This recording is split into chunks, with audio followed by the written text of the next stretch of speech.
నేను మీకు ఒక స్టోరీ ఇప్పుడు ఎక్స్‌ప్లెయిన్ చేస్తాను. ఆ స్టోరీ ఒకసారి మీరు వినండి. మీకు ఎక్కడ అది మీరు అడాప్ట్ అవుతుందో మీ లైఫ్‌లో మీరే ఒకసారి అనాలిసిస్ చేసుకొని మీ కామెంట్ నాకు చెప్పండి. ఇంకా ఎక్కువ పని చేయించుకోవాలని ఒక యజమాని ఒక గాడిదకి బంగారు బహుమతి ఇచ్చాడు. ఆ గాడిదకి నీ అంత కష్టపడే వాళ్ళు లేరని, నువ్వు చాలా గొప్ప గాడిదవని పొగిడాడు.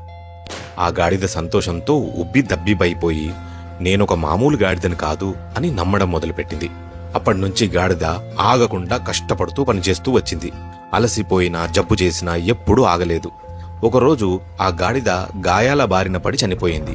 యజమాని చాతగాని గాడిద అని తన్ని బంగారి బహుమతిని తీసి మరొక యువగాడిదకి అవే మాటలు చెప్పి ఇచ్చాడు. ఇది ఏంటంటే, నేను తప్ప ఇంకెవరు ఈ పని చెయ్యలేరు, ఈ కంపెనీయే నా సర్వస్వం అనుకుంటే అది మీ మూర్ఖత్వమే. నువ్వు లేని మరుక్షణమే నీలాంటి ఇంకో గాడిదకి ఆ పని అప్పజెపుతారు.